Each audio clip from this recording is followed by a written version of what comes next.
You wake up one morning and look in the mirror only to realize that you've become someone you never thought possible. The person staring back at you is healthier, sharper, and more confident and more filled. You think to yourself, how did this happen? What changed? And here's the truth. It wasn't some monumental shift. It was a series of small, intentional actions over time that led to this transformation. What if I told you that you could start this journey right now, right here? In the next day, week, and month, you have the power to rewire your brain and your body to create a new version of yourself. Let me break it down for you. The first 24 hours, just one day, is the most critical because in the span of 24 hours, you can initiate a chemical shift in your brain. We talk about habits, we talk about willpower, but it all starts with the ability to take control of that first moment when you wake up. Your brain is incredibly adaptable, and it is always looking for patterns, always looking for a reason to function in a way that benefits you. The question is, will you decide to program it in the direction you want to go? You have 24 hours to take one small action, something simple, like getting up a little earlier, or perhaps reading for 20 minutes, just to start reintroducing your brain to the concept of growth. That's all it takes. But in those 24 hours, your brain starts to signal to your body that change is possible. You begin to prime yourself for the next stage. Then comes the 1 week mark. Now things get interesting. Your brain and your body have had time to adjust to this new way of being. You're no longer on the edge of discomfort. You've crossed into something real. A single week is enough to begin to build momentum. The power of consistent action in just 7 days can trigger neuroplasticity, the ability of your brain to reorganize and form new neural connections at Stanford. What you do in this week becomes a new habit, and what starts as an effort to change becomes an unconscious part of your life. Whether it's setting boundaries, exercising consistently, or even just eating more mindfully. After 1 week, it begins to feel normal. It's not perfect, but you're feeling the energy of progress. You're not the same person as you were a week ago. Your mindset has shifted, your resilience has strengthened, and the concept of who you are has started to evolve. Now, we come to the 1 month mark. You've been in it for 30 days. This is where you start to see the most significant transformation, not just on the outside, but at a deep neurological level. After 30 days, your brain begins to believe that this new version of you is who you are. That's the magic of the 30-day threshold. It's not just about habits at this point. It's about a deep belief system that has shifted. You've gone from, I need to change, to, this is who I am. The power of identity has taken over. At this stage, you're not fighting to improve. Research roles at Stanford. You're living a life that reflects the work you've done. You've aligned your actions with your new beliefs, and they're feeding each other. You're starting to see changes in the way you think, feel, and behave. This isn't just surface level. It's a rewiring, a refocusing of your entire biological and psychological system. And here's the thing, the changes you've made in just 1 day, 1 week, and 1 month will compound. It's like planting a seed. The growth starts slow, but over time, it sprouts and becomes a force you can no longer ignore. It's the consistency, the action, and the belief that the smallest efforts, done with intention over time, can change everything. It's not about a drastic shift all at once. It's about small, sustainable changes that snowball into a completely transformed you. So, here's my challenge to Yug start today. You have 24 hours to take that first step. 1 day, 1 week, 1 month. That's all it takes to build the foundation for a new you. And I promise you, once you see how far you can come in that time, you'll realize that the power to transform was always within you. Now, it's up to you to take action. You wake up tomorrow morning and you feel like you've got a mountain to climb. The day ahead feels overwhelming, and you start thinking about all the things you should be doing to improve yourself. But here's the thing, you don't need to do everything at once. In fact, you don't need to do anything drastic. The most important you can do in those first 24 hours is simply to take one small action. Your brain is a remarkable organ capable of adaptation. But it needs a trigger. It needs a moment where you tell it, hey, this is where change begins. That first 24 hours is where the shift starts. The action doesn't need to be huge.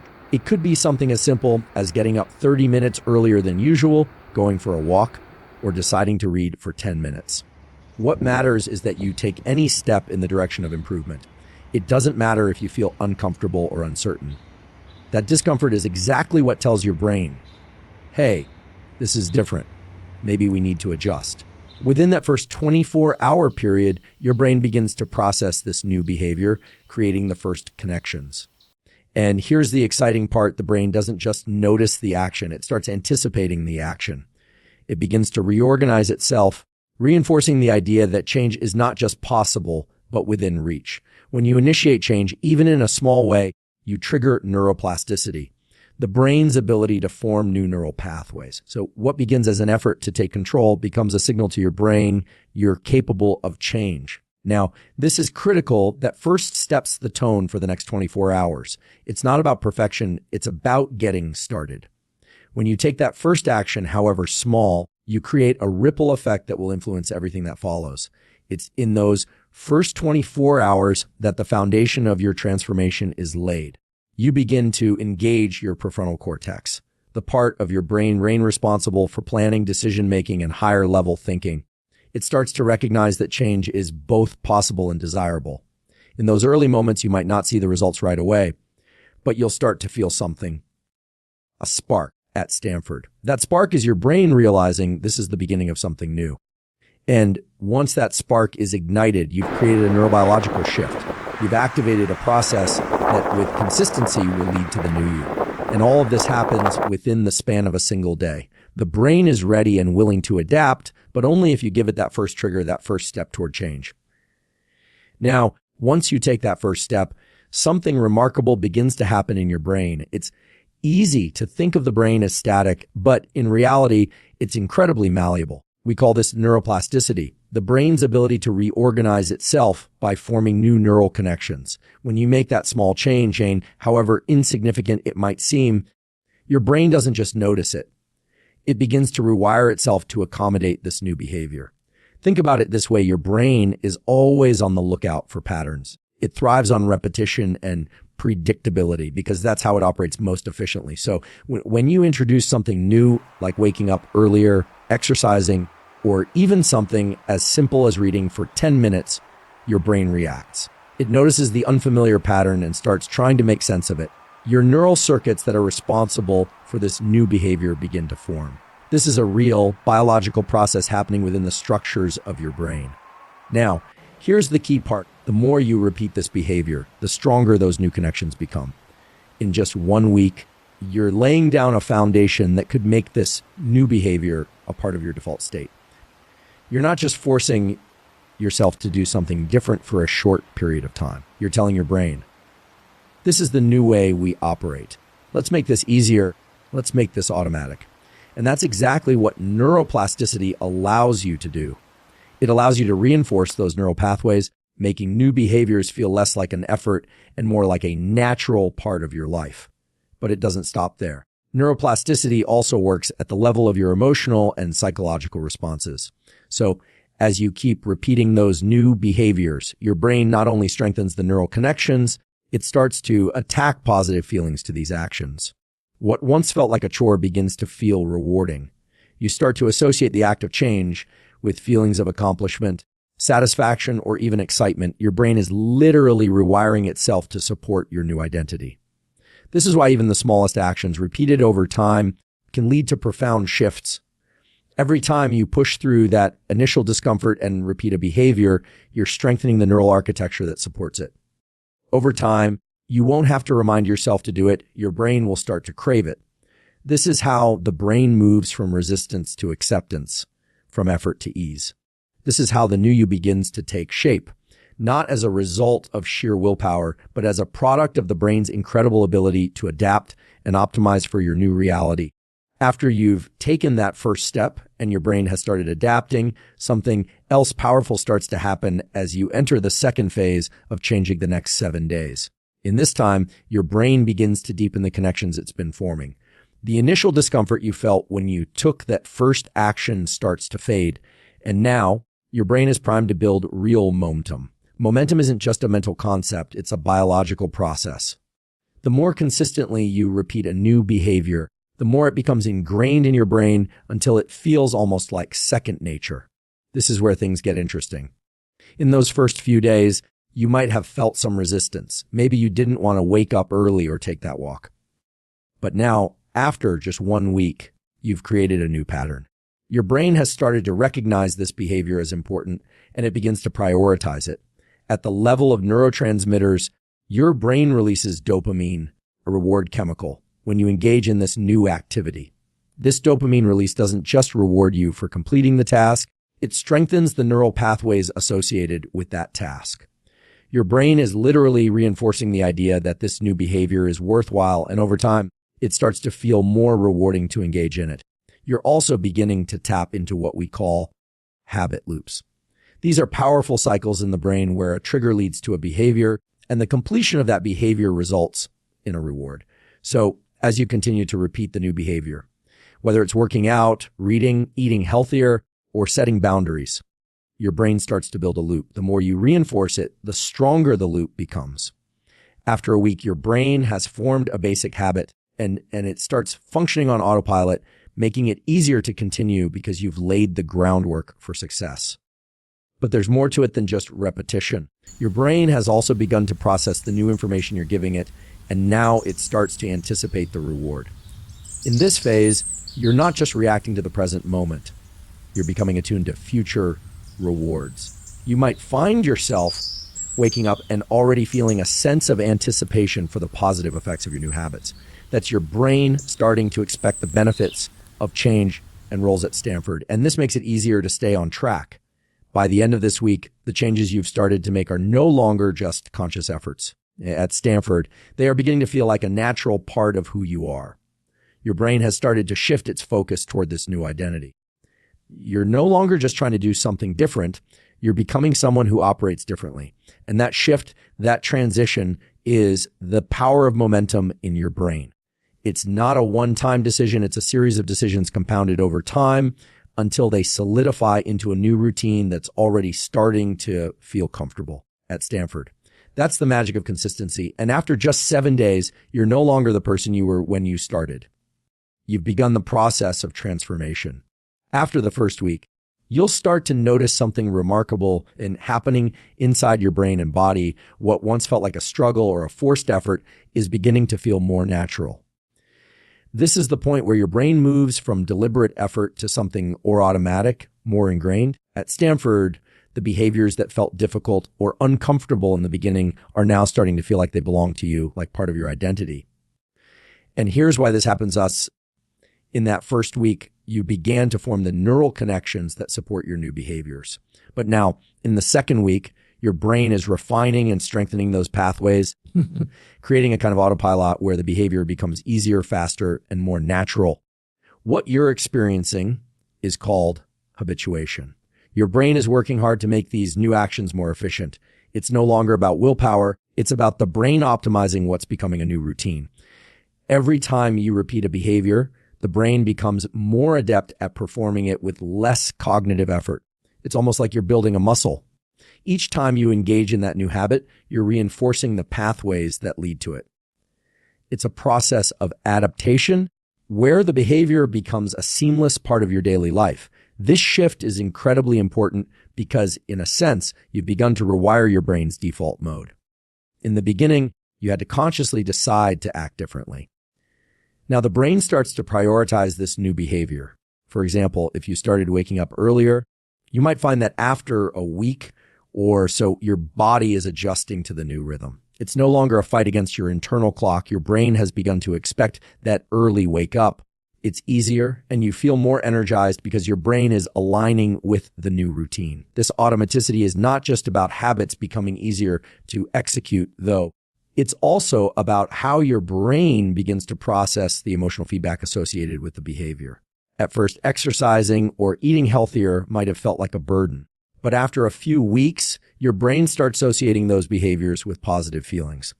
More energy, better mood, or even the satisfaction of knowing you're doing something good for yourself. This emotional feedback loop begins to reinforce your new habits. What was once a forced action becomes something you want to do because your brain starts to connect it to pleasure and reward, not just effort and discipline. At Stanford, at this stage, you're no longer just trying to form new habits. The neural pathways are established enough that your brain starts to feel that these behaviors are a natural part of who you are. You're not just doing a new behavior. You're becoming the person who does it. That's the key to lasting changing, not just relying on external motivation or willpower, but internalizing the new behaviors to the point where they are automatic. And this automaticity over time creates a sense of flow in your life. You don't have to think about what's next. You just act, and the actions align with your new identity. This is the beauty of neural adaptation at work, making change feel more effortless and sustainable as you move forward. After a month of consistent action, roles at Stanford, you'll begin to notice that the transformation has gone deeper than just the behaviors themselves. You're no longer simply going through the motions. Something has shifted at a fundamental level within your brain and body. This is where you start to experience the true power of neuroplasticity. What once required conscious effort, willpower, and discipline has now become part of who you are. Your brain has now internalized the new habits, making them feel like second nature. The neural circuits that supported your initial efforts have been optimized to the point where they require much less energy to activate.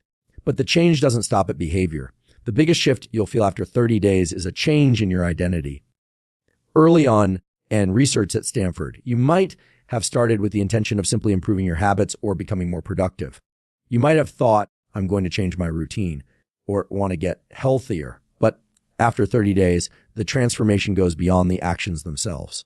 Your brain has started to associate these new behaviors with who you are. Stanford, the key here is that your brain doesn't just remember what you've done. It starts to reframe who you are becoming. This shift is not something you force, Stanford. It's a natural result of consistent action and repetition. Your brain's reward system, the same one that releases dopamine when you experience pleasure, has become aligned with these new behaviors. But now, it's not just about feeling rewarded after the fact. Your brain has started to anticipate these behaviors as part of your identity. You're no longer trying to be healthier, more productive, or more disciplined.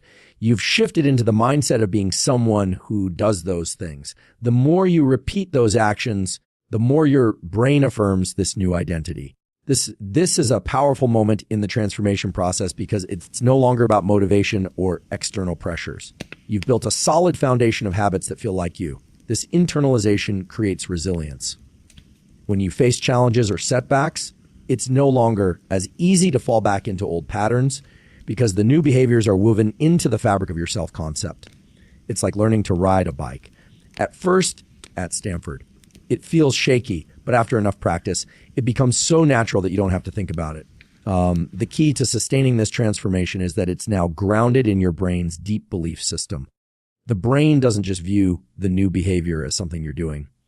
It starts to believe this is who you are at the core. And once that identity shift occurs, you become less dependent on external motivation and more reliant on your internal drive. You've created a new baseline for yourself, a new normal that feels as comfortable as your old habits once did. In this stage, you've reached a tipping point where the brain's rewiring has truly aligned with your goals at Stanford, and the changes are now self-sustaining. You're no longer working on transforming yourself. You are transformed, and it's this internal shift, this redefined sense of self that lays the foundation for all the growth and progress that will follow. As you reach the 30-day mark, something profoundly powerful starts to happen. Your brain begins to reframe how it views you, not just what you do. This is where the true magic of transformation lies, the shift in your identity. Early on, when you set out to make a change, you were probably focused on doing things differently. Maybe you thought, I need to start waking up earlier, eating better, exercising more. The focus was on behaviors, actions that would eventually lead to results. But now, after a month of consistent effort at Stanford, those behaviors have started to integrate into your sense of self. You're no longer just trying to change your actions. You're beginning to embody a new version of yourself. This is where the process becomes incredibly powerful because now the brain starts to align your sense of self with your new habits. What happens when you consistently do something for 30 days is that your brain starts to view that action not as something temporary or just a phase, but as something that is now a permanent part of who you are. If you've been working out consistently, for example, you'll start to identify as someone who exercises regularly. If you've been reading more, you'll start to see yourself as someone who values learning and growth. This is the process of identity formation.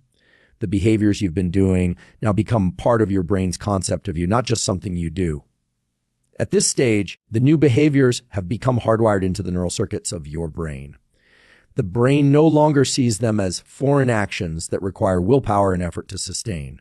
Instead, it begins to expect them as part of your regular routine.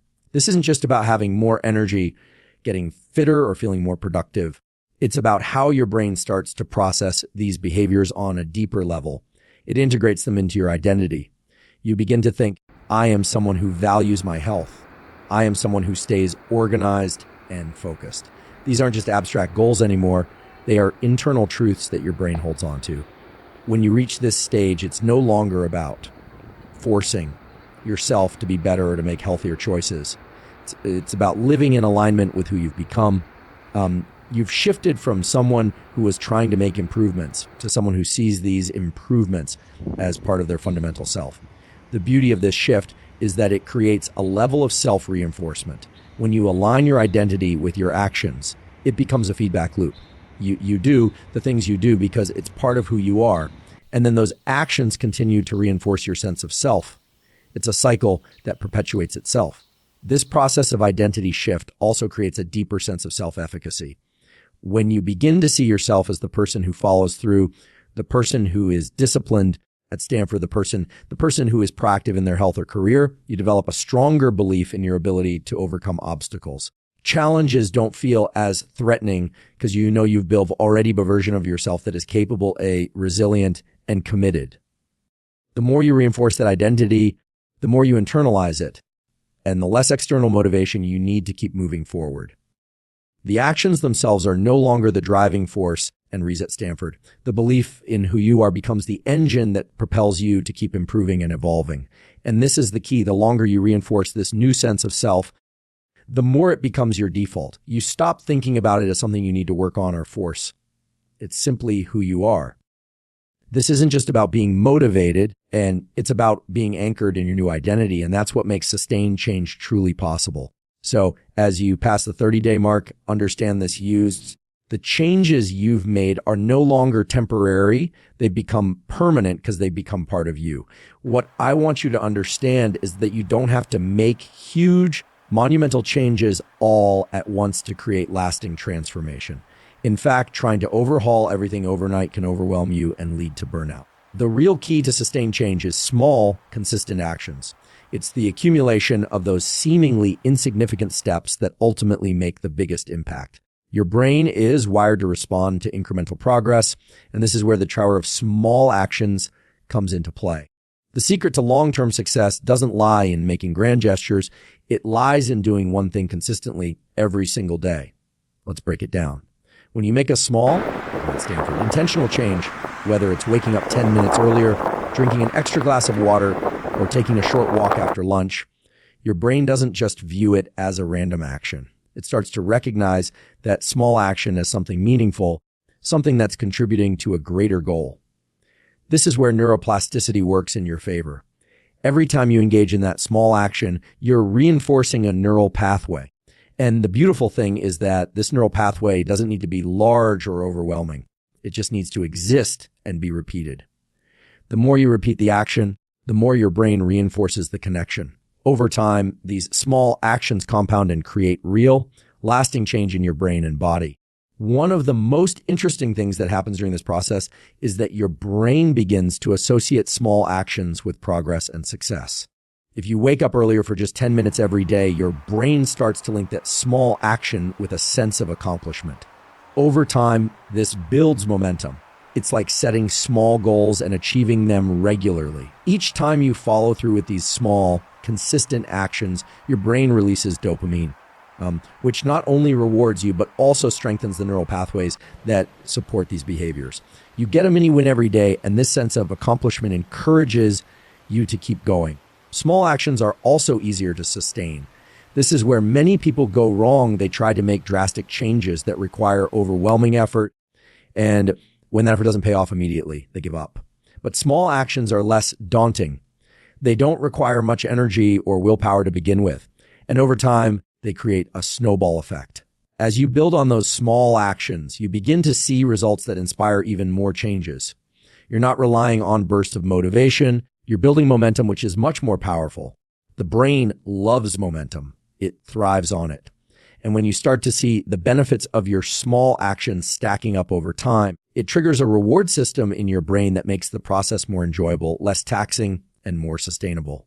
So by focusing on small, consistent actions, you're setting yourself up for long-term success. You're aligning your behavior with your goals in a way that feels natural and sustainable. It's the opposite of trying to change everything all at once. You don't need to take giant leaps or make radical shifts.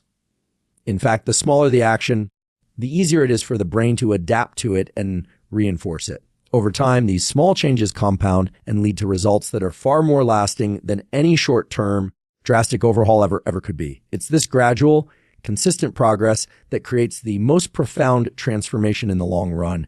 And that's the true power of small actions. And research roles at Stanford. As you continue on this journey of transformation, you'll start to notice something fascinating. The progress you're making doesn't just plateau after the first few days or even weeks. Instead, it starts to compound. In the early stages, you're building new neural pathways, and you might not see drastic changes immediately. But the more consistent you are, the more those small actions stack up. What happens is that each day, each small step builds on the previous one, creating a snowball effect that leads to exponential growth. The key here, the brain doesn't just add up the results of each action. It amplifies them. This is the magic of compounding growth. Your brain is constantly working to make things more efficient.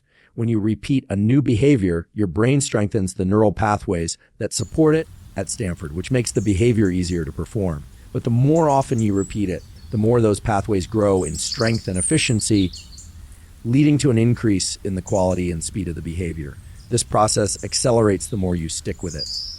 As those small actions continue to build on each other, they begin to create significant results that feel effortless compared to when you first started.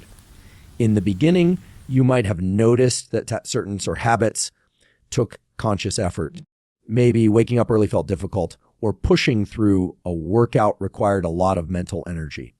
But over time, as you consistently engage in those behaviors, your brain adapts to the point where they become much easier. And it doesn't stop there. As those neural connections become more refined, they create a kind of feedback loop where your brain gets more efficient at executing these behaviors, leaving you with more energy and focus to take on even more challenges.